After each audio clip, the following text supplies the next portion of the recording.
さあ始まりました古民家 DIY の時間です。前回の動画で天井の下地を作ってきましたので、今回は天井にはめ板を貼っていきます。それでは早速やっていきます。いい天気ですね。今日はこちら天井のね下地ができたんで、今日は天井材を貼っていきます。でその前にこの部分に壁を作っていきます。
今回使うはめ板はこちら、ビタッてこうくっついてしまう本ザネ加工じゃなくて、ちょっとこの隙間が空く透かし加工が入ってます。このヒノキで結構綺麗な色なので、このまま木の調合を生かしたいので、クリア塗装ですね、国産自然派塗料いろは、こちらを使っていきます。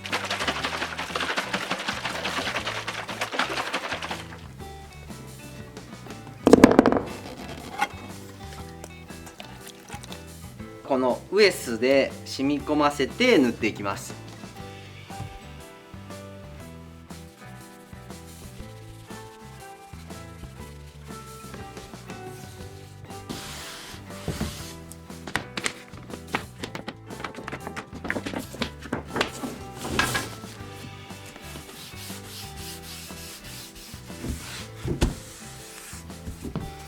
非常にいい手触りですね。なんかこう自然派な優しい感じがします。匂いもほとんどないですね。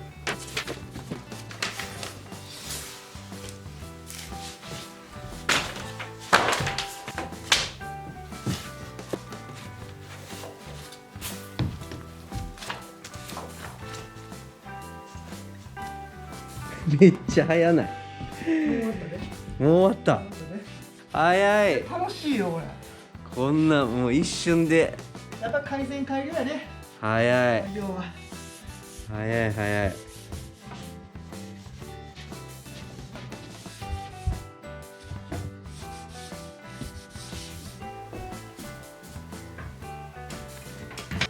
角から天井を張っていきます。このおざねの方が向こうで、目ざねの方をこっちにして張りながら、この目ざねの部分をフィニッシュで留めていく。でプラスネダーボンドで留めていきますので、早速貼っていきます。ボンドはこちら、ウレタンボンド。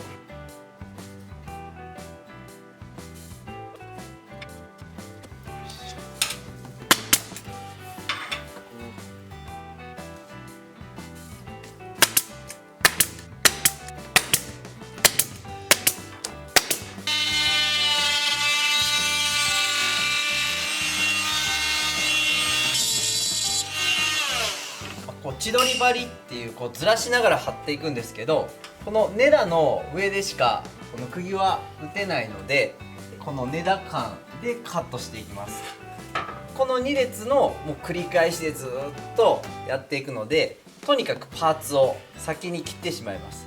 こういうふうに1列目が1234パーツ、2列目が5パーツでいけるので、この長さでとりあえずこの最後のところで調整していくために、まずはパーツを量産していきます。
最後までご視聴ありがとうございます。これで天井が終わりました。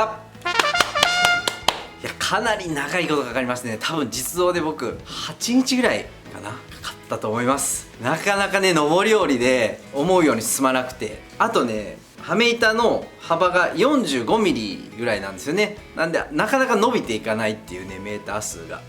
で、合計288パーツを天井に貼り付けました。本当にね、なかなか進まないので、途中心折れそうになりましたけど、完了してよかったです。で、色的にもね、クリア塗装っていうのをやりたかったので、イロハですね。いい色でしたね。で、細い分ね、なんかこうシャープな感じがこの古民家にマッチしてるんじゃないかなと思います。次は土壁の上から漆喰を塗っていくのをやっていくので、次回もぜひぜひご視聴してみてください。それでは。